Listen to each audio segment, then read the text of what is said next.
Good morning, and welcome to today's webinar, Navigating Mobile Robots with 2D Safety LiDAR. My name is Lisa Shaw, and I'll be your moderator. I work on the marketing team here at SICK, and I'm excited to host today's session. I'm also pleased to introduce today's speaker, Tyler Glyden. Tyler is going to delve into the latest sensing technologies for making autonomous vehicles more safe and efficient, both for the indoors and outdoors. Before we get started, I do want to share that a recording of this webinar will be emailed to you following today's presentation. Also, feel free to ask questions at any time during today's webinar by typing your questions into the Q&A section in your control panel. There's also one more thing I'd like to mention, is if you have any audio issues during today's presentation and you logged in through your desktop, try logging again in through your cell phone or landline. We have found this to be pretty helpful in our past webinars. You can also send me a message in the chat box if you have any issues. Now I want to turn the time over to our presenter, Tyler, a National Product Manager for the Industrial Safety Products with SICK. He has been with SICK for 10 years. In his role, Tyler is expert in safety LiDAR technology for various applications, including mobile robot navigation and industrial machinery safety. Tyler, please take it away. Thank you, Lisa, and thanks everybody for joining this webinar. So this is actually a presentation that I was going to be giving at MODEX, but with everything going on, obviously we ended up not going to MODEX, so I didn't give this presentation. So you all have the benefit of now seeing this webinar without having to travel across the country or fight through crowds, so congratulations on that. So jumping right into it, before going over the agenda and into the presentation, I wanted to just highlight the various solutions that SICK has for mobile platforms. So you can see here we do actually have solutions for, I would say, most aspects of AGVs, AGCs, AMRs, and such, all the way from navigation and positioning to environmental and safety topics, as well as load handling. The topics that we will be focusing on today are mostly in the navigation positioning as well as safety. So you can see we'll touch on localization, but the majority of the presentation will be about personnel safety as well as safe control.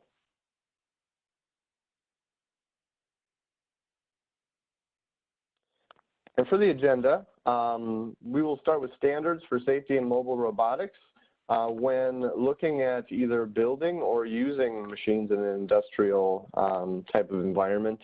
Usually safety standards is the first place you want to start when you're talking about safeguarding or using a machine safely. So we will also start there. And then from that point, we will jump into intelligent functions. What are some of the new and innovative functions that are available in safety LiDAR today? From there, we will talk a little bit about navigation with 2D safety LiDAR. And then we'll talk about system approach to safety, a couple different methods for that system approach and the advantages to each of them. And then the last topic will be outdoor safety. So when talking about mobile robotics and either developing and building this type of vehicle or this type of machine or using them, again, the first thing you should really think about is what standards need to be considered. And in this particular application, the standard today is the ANSI B56.5 standard, which is a safety standard for driverless automatic guided industrial vehicles and automated functions of manned industrial vehicles. Now, there is a caveat with this in that it does not include language related to fully autonomous vehicles. If you go through the standard, the language is around line-guided vehicles, reflector-based guidance, vehicles that have a predetermined path, but that aren't necessarily making navigation decisions based on the surrounding environment and making changes on the fly. So there's a bit of a gap there when using this standard and applying it to autonomous vehicles. So looking to the future, There is a standard that's being worked on that will cover that type of verbiage and that type of specific application and machine, and this is the ANSI RIA 15.08 standard, which is Industrial Mobile Robot Safety Standard. And this, like I said, is in process. The first publication is hopefully to be published at the end of this year. That is the current schedule. And it's really going to be a bridge between the existing ANSI B56.5 standard, sorry for the typo there, and the ANSI RIA 1506 standard. The 1506 standard is for industrial robot safety and robot safety systems. And so this will have the verbiage that's related directly to autonomous mobile robots, again, being that bridge between the existing standard and the robot standard. So now that we know which safety standards do we need to look to for guidance and what will be coming out in the future, where do we begin with the safety aspect now that I understand the standards? There's always, as a guy that's been in safety for almost 10 years now, there's always a really easy answer, and it's always start with a risk assessment. You don't really know what your hazards are, what the risk level is, and what measures need to be taken until you've conducted a risk assessment. And there are various standards that can help you with doing these risk assessments. Risk assessment, they all have slight variations between the different standards, but in the end, they're all very similar. And you really don't have to use one versus the other. You just need to make sure that whatever standard you're looking to is applicable for your region. So then, talking about the risk assessment process, the first thing you do is you are identifying the functions and defining the limits of the machine. And from there, you can identify the tasks that need to be done. Where are humans going to interact with the machine? And then in those areas, you need to identify the hazards. Those we call task hazard pairs. So on a machine, you could have areas where there are tasks and you have humans interacting, but maybe there's no hazard present. We don't really care about that when we talk about safeguarding because there's no hazard to safeguard from. And then on the other side, there are hazards present on a machine that maybe a human is never going to interact with that portion of the machine, or they just don't have access to it. So again, that's not something that we're going to really need to consider unless a human is going to interact with that hazard. So once we've identified those task hazard pairs, then we're going to estimate and evaluate the risk. And then once we've done that risk estimation evaluation, we say, okay, is this risk something that we're comfortable with? If the answer is yes, then that's the easiest path because then you're done and there are no risk reduction measures that are necessary. Now that happens, I would say, probably almost never, maybe 0.001% of the time. If the risk is not acceptable, then we need to start that risk reduction process. To estimate and evaluate the risks, there are various tables like this that can be used. And just so you're all aware, these graphics that I'm showing are taken directly from a SIC document called Safety Guide for the Americas. Again, that's Safety Guide for the Americas. That is actually a free download that you can get on the sickusa.com website. So it's SICKUSA.com.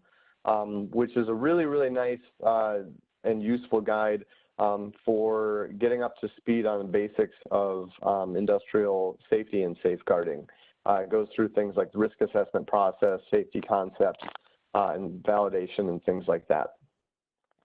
And so there are various tables like this that can be found in different standards that walk you through estimating and evaluating risk. So if we look at the first level here, the severity of injury, we could say, okay, the severity of injury is serious. Maybe the exposure to this hazard is infrequent, but the avoidance is not very likely. So that would then point us to engineering controls preventing access to the hazard or stopping the hazard. This would be something like a safety laser scanner or a fixed guard interlocked barrier, safety light curtain, things of that nature. Now, if a hazard isn't as, there's a slight risk or severity of injury.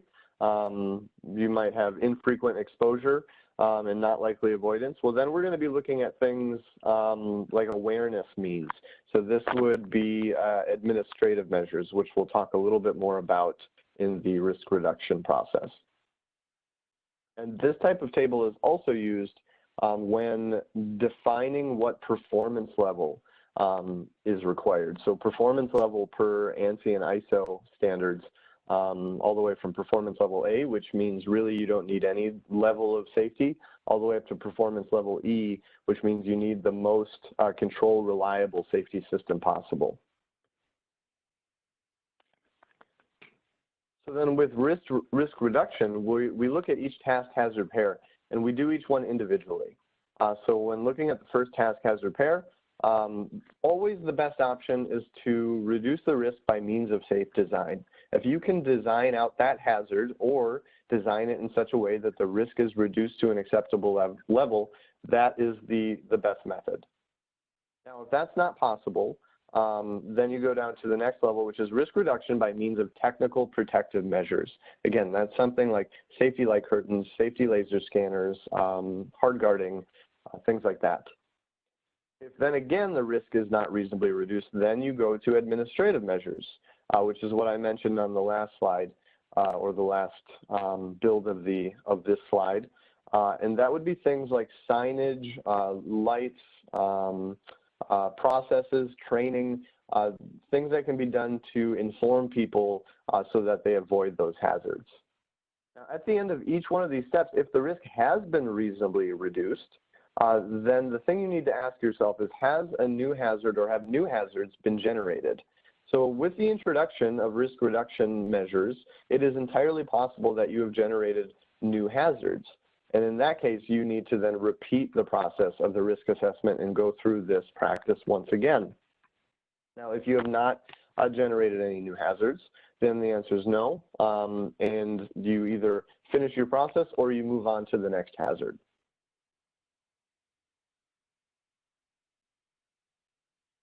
Okay, so that is the end of the really heavy safety stuff, but again, as a safety guy, it's very necessary, and I'm obligated to go through that. But now we can talk about some of the more fun stuff and safety laser scanners and some of the new functionality.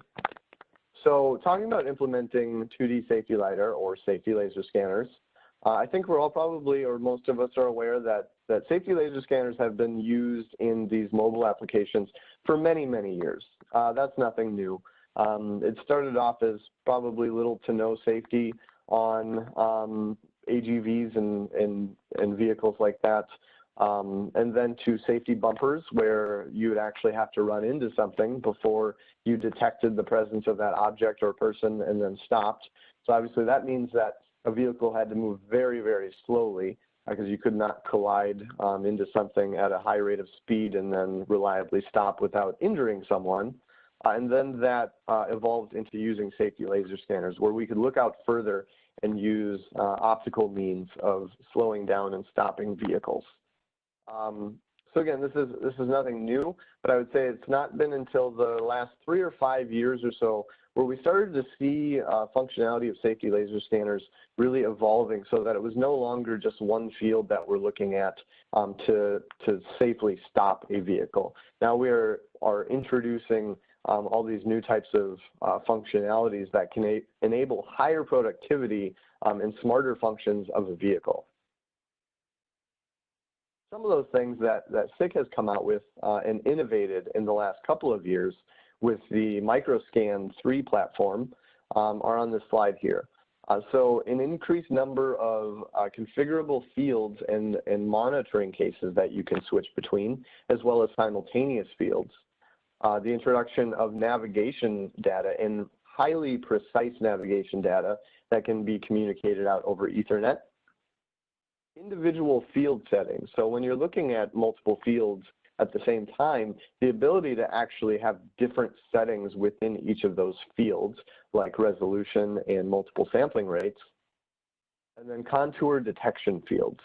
And I will dive in a little bit deeper into each one of these topics.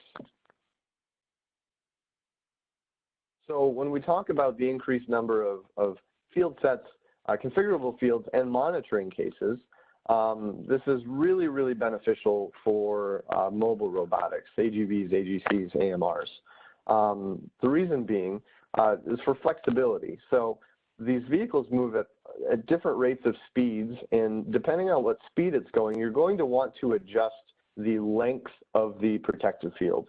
So at the highest speeds, you need to be able to see out very far. So like with the microscan and the 9-meter protective field range that it provides, that enables you to go at a much higher rate of speed than if you were to use a device that had a max range of 5 meters, because you are now going to detect a person further out, and you're going to give yourself enough time then to be able to slow down and stop the vehicle in time. So not only that, so you might look at that and say, okay, that's great, but I really only need, 3, 4 different fields for that type of adjustment. But then if you start talking about, okay, I want to be able to angle the view of my protective field to the right as the vehicle turns right, or to the left as the vehicle turns left. And it's not only right or left, it might be hard left and soft left, and the same thing on the right side. And then as you have different speeds, as you're going hard left, left, and soft left, or straight, you can start to, in your mind, see how the number of fields and monitoring cases that are required really starts to multiply. And then you also start talking about load of the vehicle. As you have a heavier load on the vehicle, there's going to be a longer stopping time. So then you need to adjust and have different monitoring cases and configured fields for that situation. So again, as you add up all these different variables, you can see where you might burn through those 128 fields and monitoring cases actually quite quickly. And then having more fields also allows for smoother control of the machine. So if we look at the ability to have up to 8 simultaneous fields looking forward or to the right or to the left, we have the ability to really slow down the vehicle incrementally, or to change field sets incrementally to shorten that. So we're not just stopping as soon as we see a person. If we see a person out at 9 meters, then maybe we slow down to 80% speed, and we bring in the field to 6 meters. And then once we see them at 6 meters, we slow down to 50% speed, so on.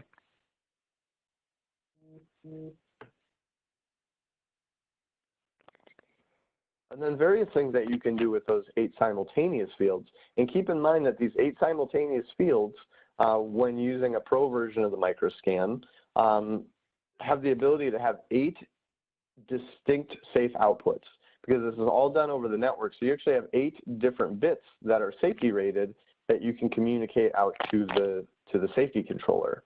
So this really opens up a lot of possibilities.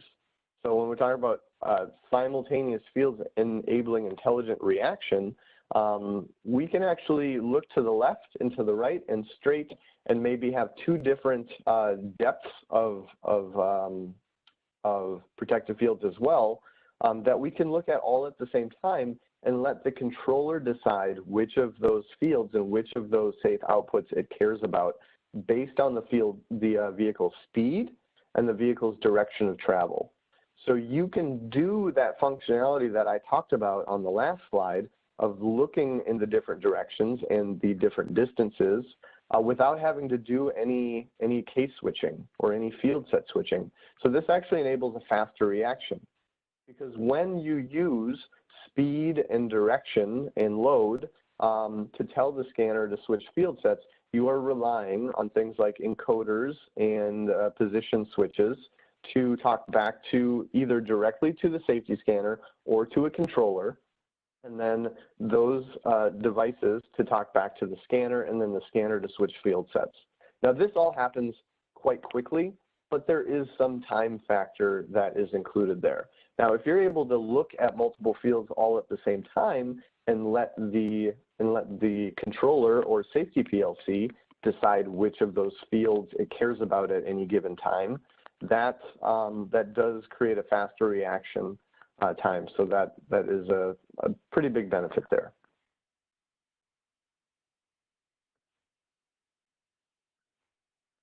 So now talking about the ability to do individual field settings. So what this means, and like I explained before, is you can have, so let's talk about those 8 multiple fields, simultaneous fields.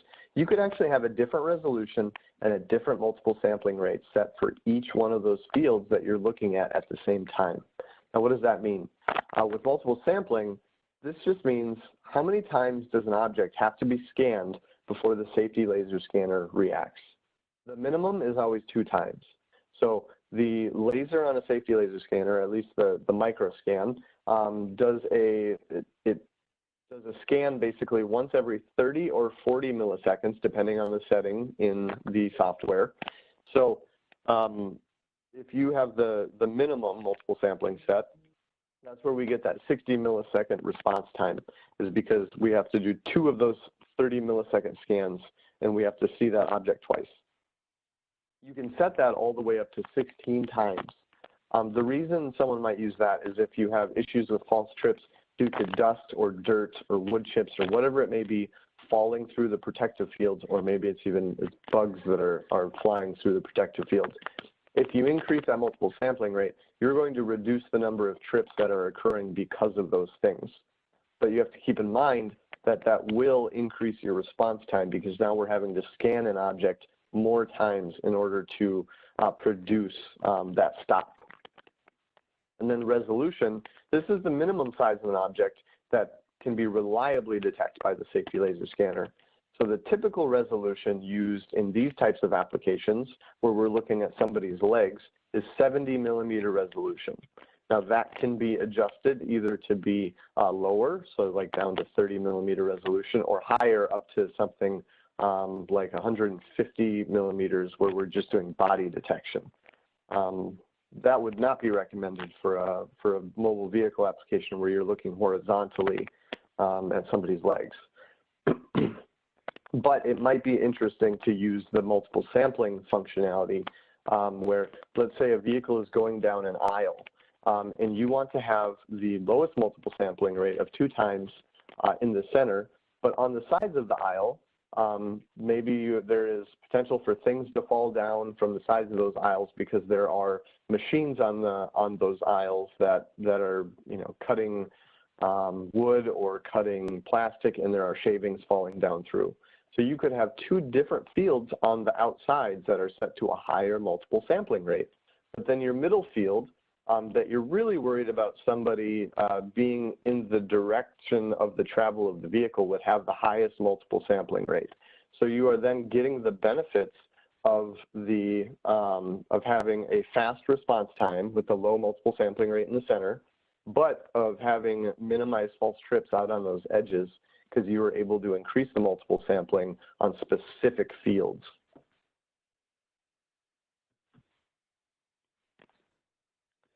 And then contour detection fields. This one is a little bit of a tricky topic, because this is something kind of brand new that SICK came out with. And so people have lots of great ideas on how to use this, but it can be difficult on how to explain how this works. So these contour detection fields are actually predefined contours that can be safely and reliably recognized. And you can use these contours to create a safe output from the scanner. So if I zoom in here, if we look at this part of the presentation, this turquoise, greenish blue part here is the contour detection field. So that is the part that needs to be defined. So in here, we've defined it as a half circle. And so then when it sees something that's circular like that, it will say, okay, that is the contour that I'm looking for. And when those contours are met from end to end and within the entire distance of that tolerance area, and those tolerances can be set larger or smaller depending on what you want, then the scanner will generate a safe output. So that could be used to trigger safety functions such as monitor and case switching.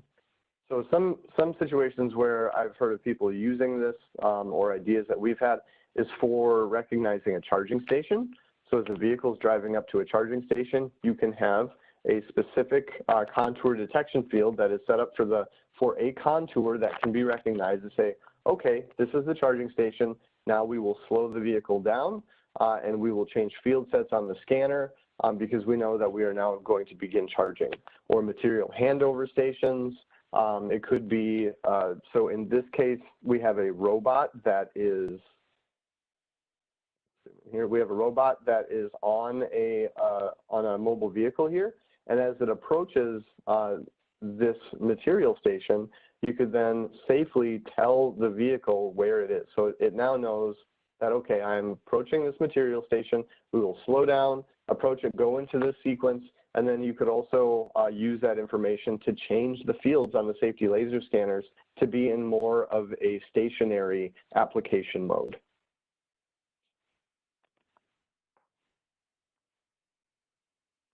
And then the last new intelligent function I want to talk to you about is this idea of kind of combining two products in one. So in the past, we've always used safety laser scanners on mobile vehicles purely to stop the vehicle when an object or a person was in the hazardous zone. And then a lot of times a second sensor would be used for getting measurement data to do navigation tasks. With the introduction of the microscan a couple of years ago, we now are able to provide that high quality measurement data in the same safety device where we are triggering the slowdown and stop of the safety function. And what really has enabled this for us to give this high quality and highly precise measurement data is our safe HDDM scanning technology. So HDDM stands for high definition distance measurement. And with that technology, we are able to provide this really reliable and precise measurement. So if you look to the bottom right here, so you can see this is the measurement data that is produced by Safe HDDM in the microscan or the new NanoScan 3 safety laser scanner. This here is measurement data that is produced by a conventional scanner like our S300 or S3000, which is still actually quite good in reliability. But if you look at really any other safety laser scanner on the market, they are using this conventional scanning method. And this is the type of noisy measurement data that will be provided. So there's a certain level of statistical and systematic error that, that shows up here that has completely been reduced with the Safe HDDM scanning technology. Again, that we're able to provide that measurement data out over Ethernet, and that can be done over UDP or TCP IP communication. So either continuously to a certain computer or with request-based type communication.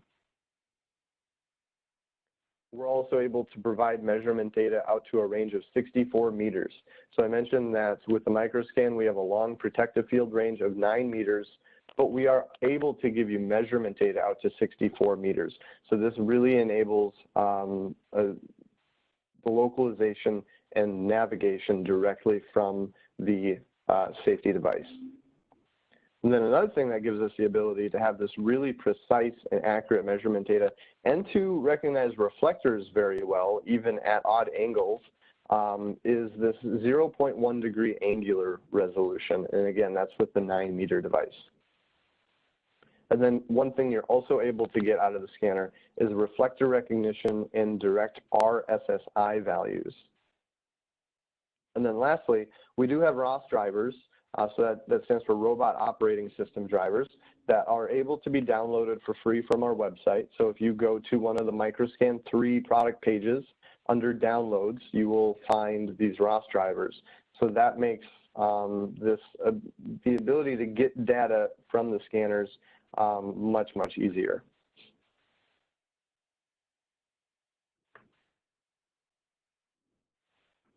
So then we're going to talk a little bit about the navigation piece. So contour navigation, how does this work and what is it? It's really, what we're doing is we're taking the measurement data out of the sensor. This is then calculating the vehicle's position, which is the localization piece of it. And then the measurement data plus the localization is used to generate this navigation path. So how does that work exactly? So if we work from the bottom left to the right here, So this is kind of what measurement data from the scanner would look like. Then you take a reference map and overlay that, so then the software can say, okay, I have this reference map, and this is what the scanner is showing me. So I can very reliably say, yep, this is where I am in the building or in this room. So that's how the localization piece is done. And then it takes that measurement data and where it is in the room or building and uses that in the objects that are detected to create this navigation path, this route.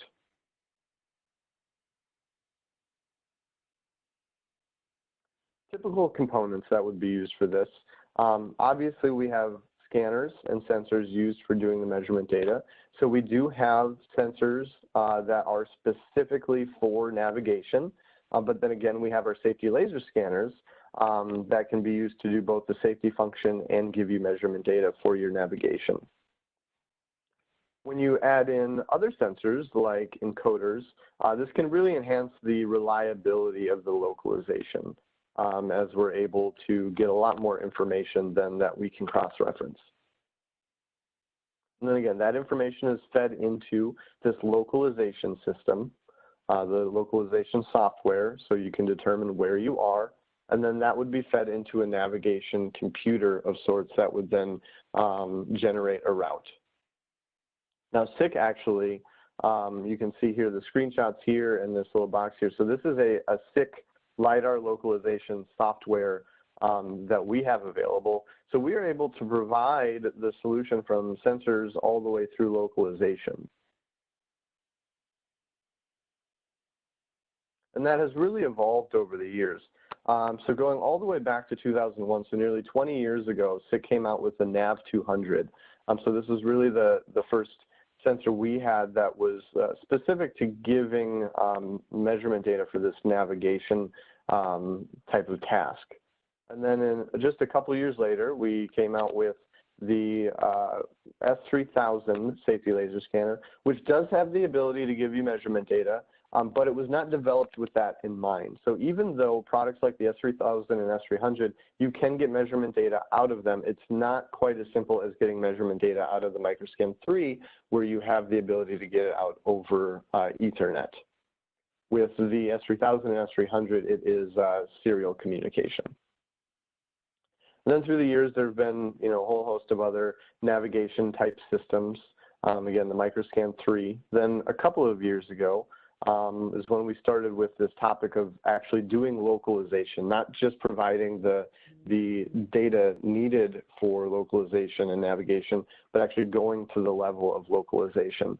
And then most recently with this LiDAR lock software.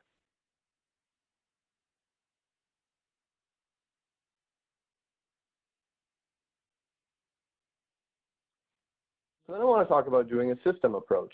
So the more information that can be provided to the safety laser scanners from the vehicle really gives it, better information to be able to make the decisions on field set switching. So do I want to look to the right, left, look out far, look short?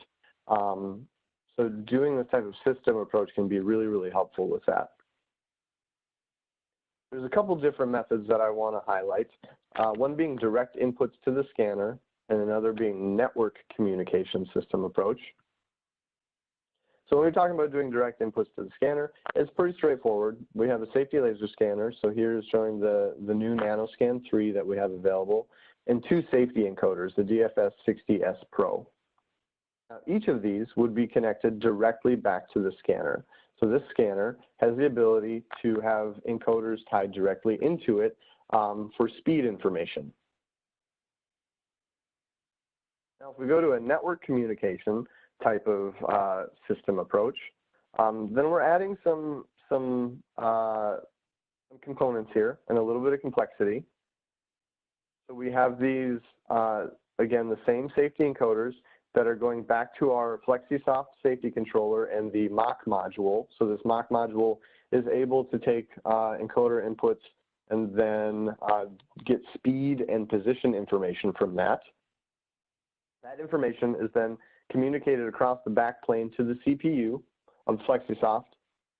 And then the CPU communicates that out of the FePro gateway to the scanners. So anything that is connected to FlexiSoft, whether it be to the mock module or to an XTIO module or to an analog module that is maybe getting load information, can then be communicated back to the scanners over this FePro communication, which is a SIP safety-based communication over Ethernet.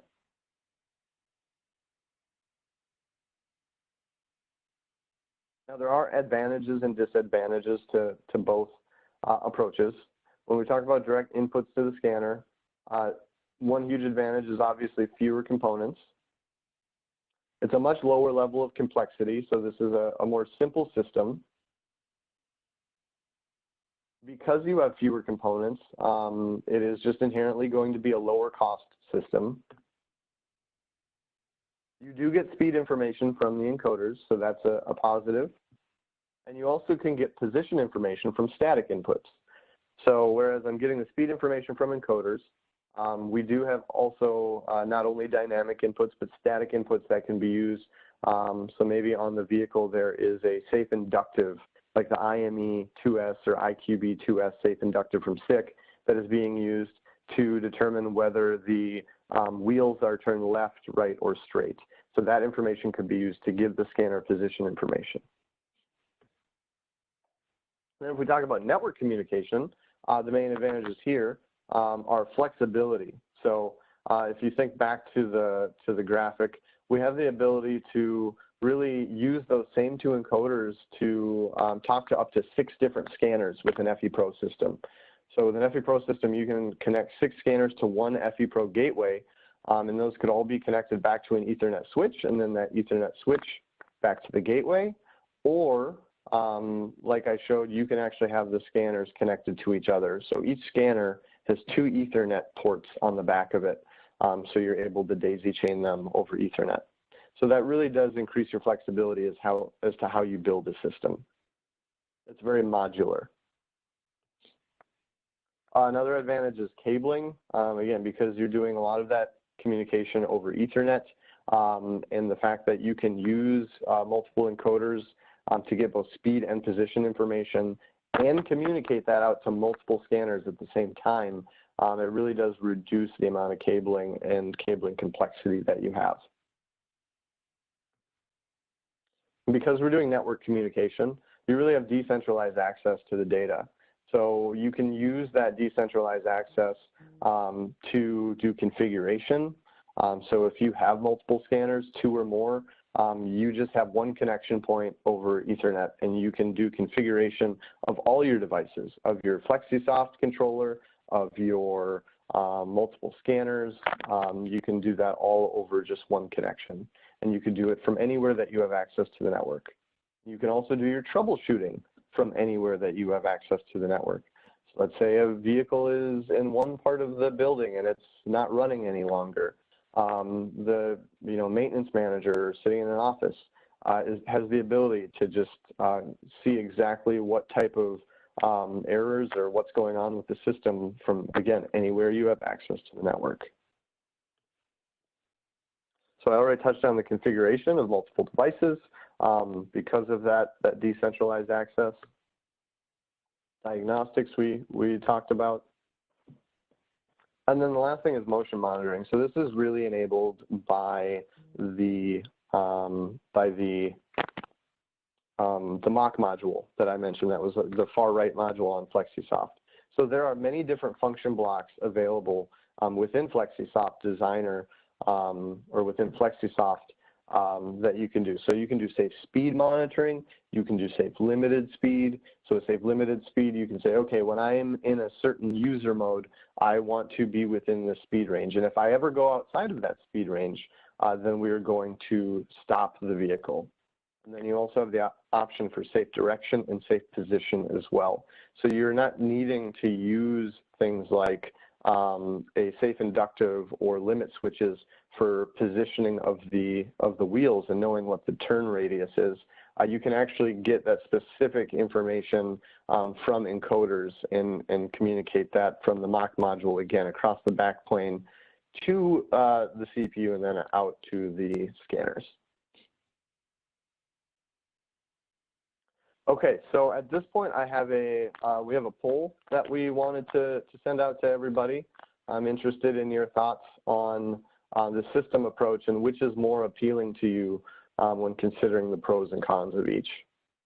So we'll give you guys just a little bit of time here to complete this poll, and then we'll move on.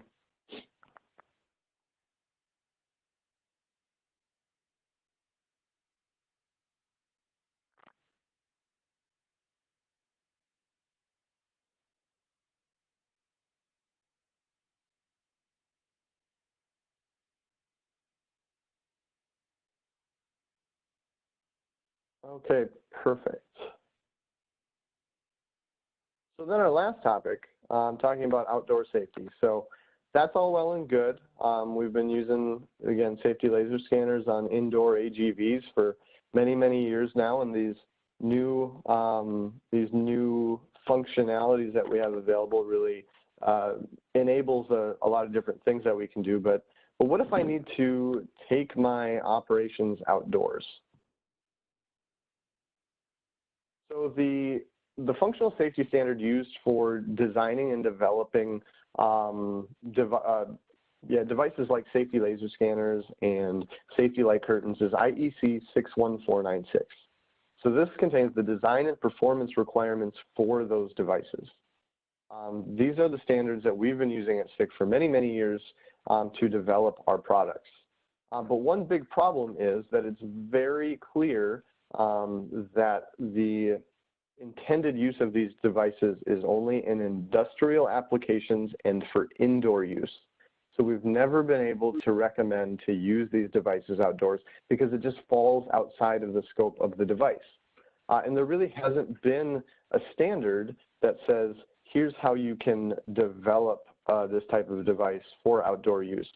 There just hasn't been one that covers that level of scope. But in the past couple of years, there's a new technical specification from IEC that has been published. And this is the IEC technical specification 62998. And it's safety-related sensors and safety-related sensor systems. So what this does is it basically says, hey, if you have these applications that fall outside of the scope of the existing product-specific sensor standards, then you can use this standard. Here are some processes that you can use to develop a safety-related sensor or safety-related sensor system to be used in your application that, again, falls outside of the scope of the existing product-specific sensors and standards. And this standard only applies if you're using it for the protection of persons, and it's to be performed by using sensors. And the standards for functional safety of electrical control systems address sensors as subsystems or a subsystem element. And then again, the product-specific standards that exist do not contain the necessary provisions, or product-specific sensor standards are not developed for the scope that you're looking at. So outdoor safety sensors, like a safety laser scanner, is absolutely falls under the scope of this technical specification.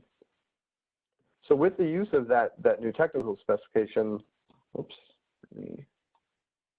there we go. SICK was able to develop the Outdoor Scan 3.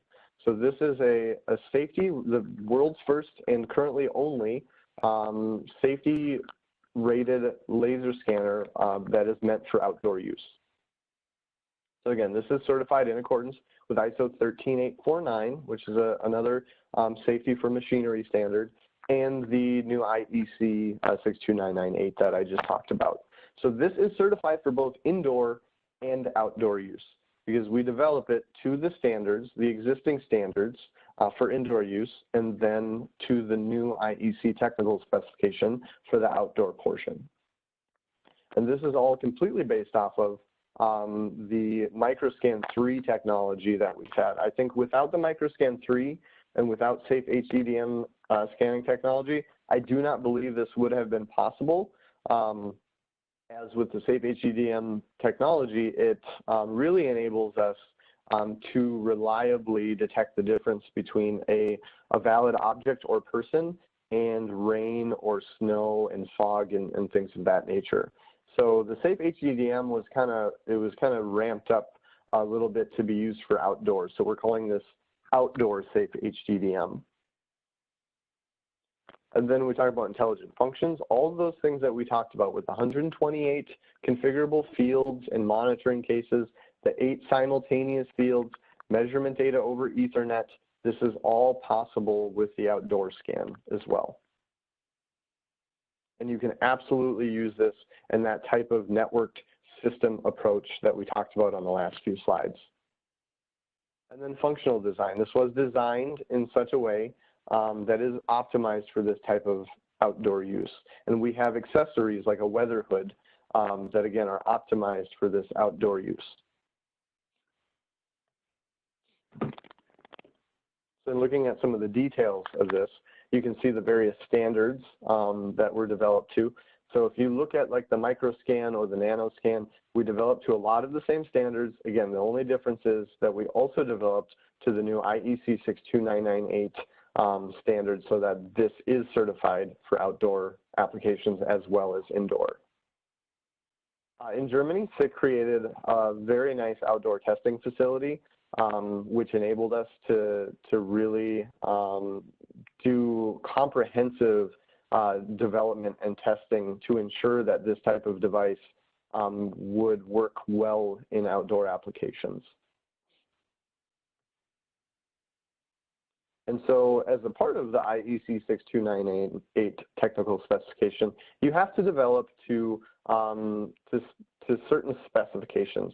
So again, if this is going to be for outdoor use, which it is, you have to define what are the limits. And so as we did this testing, we were able to say, okay, this product can reliably work. So when I say reliably, I mean without false trips, work in up to 10 millimeters per hour of rain, up to 3 millimeters per hour of snow, which is the rain equivalent. So this is a little bit confusing because you'll see that 30 millimeters of fresh snow per hour. The 3 millimeters per hour is really just it's the rain equivalent, so the water equivalent. And then the fog rate is up to or down to 50 meters of visibility. And so if you have less than 50 meters of visibility, that's when we say, okay, the scanner is probably going to have a hard time seeing through that fog because it's so dense. One thing that's interesting to note is flights are actually begin to be canceled when visibility drops below 50 meters. So you can imagine that is actually a quite dense fog.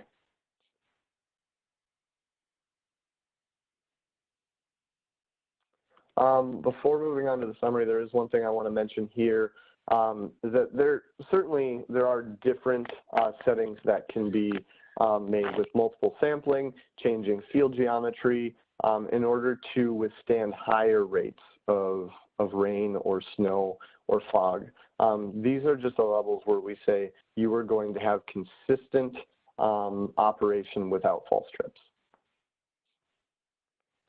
All right, so for a summary, we talked about the safety standards where, that's, again, when you're starting with this type of, really any machine, developing, building, or going to use, you want to know what standards are applicable to that machine or to the application. And in this case, right now, it's the ANSI B56.5, and hopefully in the near future will be the ANSI RIA 1508, which will be more inclusive to autonomous mobile robots.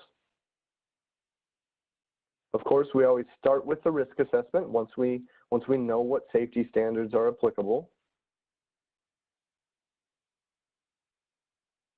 And again, just want to make sure that everyone's aware and remembers all these new intelligent functions that are available in safety scanners from SICK today. And then we talked about how a system approach can really make life easier. So whether you're taking static and dynamic inputs, so like on the static side would again be safe inductives, and on the dynamic side would be encoders directly back to a scanner, or if you're going to network, use a safety PLC or a FlexiSoft safety controller.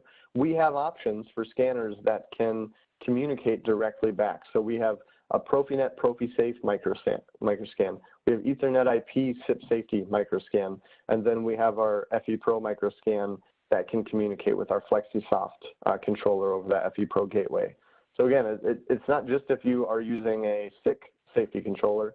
If you have other safety PLCs that talk SIP safe or ProfiSafe, we have options for that communication as well. And the system approach, again, really can make your life easier because you're able to communicate all that data that the vehicle is producing and send that back to the scanners, and vice versa. You can have the scanners talk back to the vehicle control as well. And then lastly, outdoor 2D safety LiDAR is now possible. This is something that had not been possible a little more than a year ago, and thanks to the new IEC technical specification, it is. And we see that now with the SIC Outdoor Scan 3. With that, I will then open it up to questions. Thank you, Tyler. Yes, so go ahead and take your questions. Please type them into the chat or Q&A section in your control panel. And Tyler, I did push the poll results live. I'm unsure if you can see it, but it looks like the most appealing system approach would be network communication. So I pushed those live for all attendees to see. Great. Perfect. Thank you. So Tyler, the first question we'll begin with is, what factors should be considered when choosing a safety laser scanner? Sure. So there are quite a few factors that should be considered. If we're talking specifically about mobile robotics, I would think about and I guess this applies to really any application, but what range is needed. And when we talk about mobile robotics, that's going to relate back to what is the speed of the vehicle, what is the stopping time of the vehicle when the brake is applied, what are some of the other various factors that need to be considered, like load of the vehicle that will affect the stopping time. So that's going to tell you what range you need out of the scanner.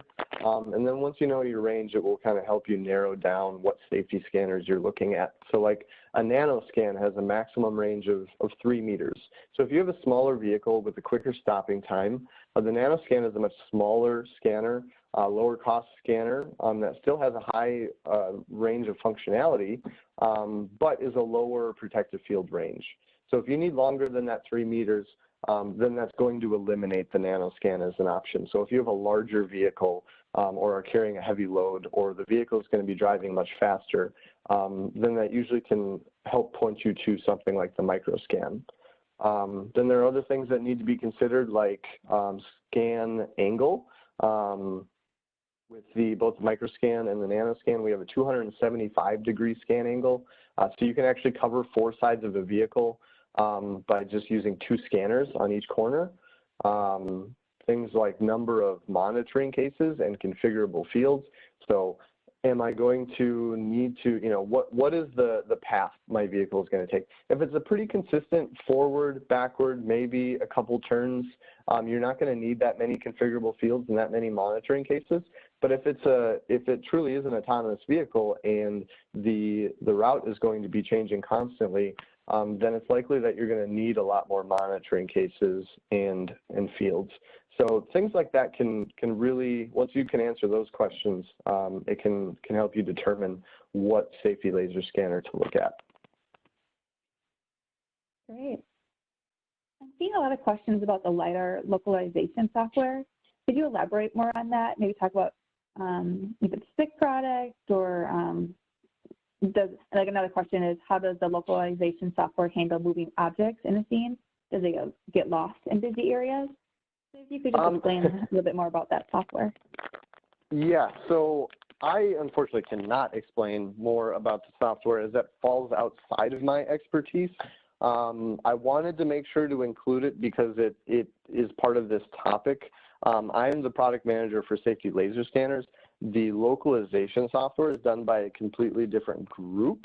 I would point people to reach out to, I don't think so he's more involved with the localization topic. His name is Aaron Rothmeyer, YER. That's definitely information that we can get out to those who are interested. So if you already have a SICK rep you're working with or a distributor you're working with, please reach out directly to them and we'll get you that information. But I unfortunately don't have answers for the specifics on the localization software. Great, and I can reach out to those who ask questions about that and share Aaron's email address with them. Perfect, thank you. The next question is, as you stated in the beginning, the process of safeguarding machinery should always start with risk assessment. Does SICK have resources to help with this if we are unfamiliar with the risk assessment process?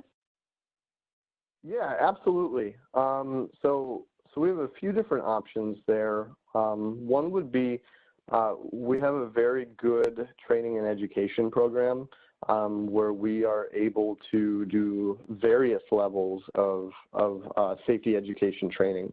And in some of those includes education on risk assessment. We also have trainings that go through the entire kind of safety process. So we have a training that's called 6 Steps to a Safe Machine, and that will go, through and you can take a half-day class up to a full week class on that. And we also have classes that can help you become a TUV certified safety engineer. So we have people in our organization in a safety services group that are also available to, you can hire them to come out and do a risk assessment.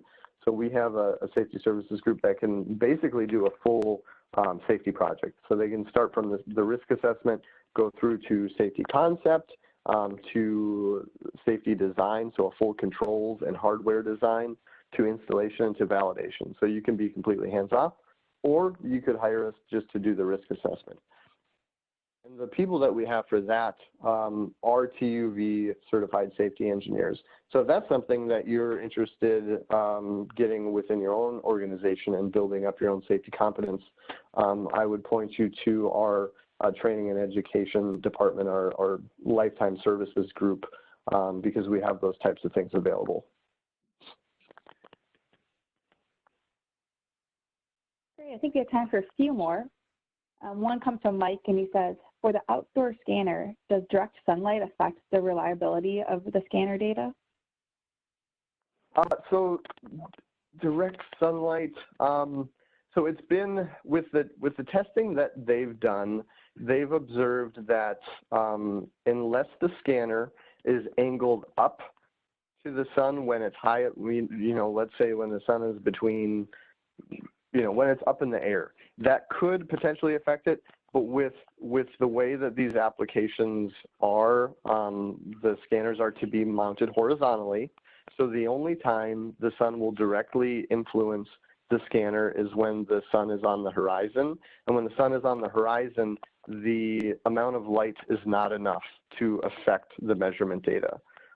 It is recommended that the outdoor scan be used either mounted, recessed into the paneling or body of the machine, or used with the weather hood.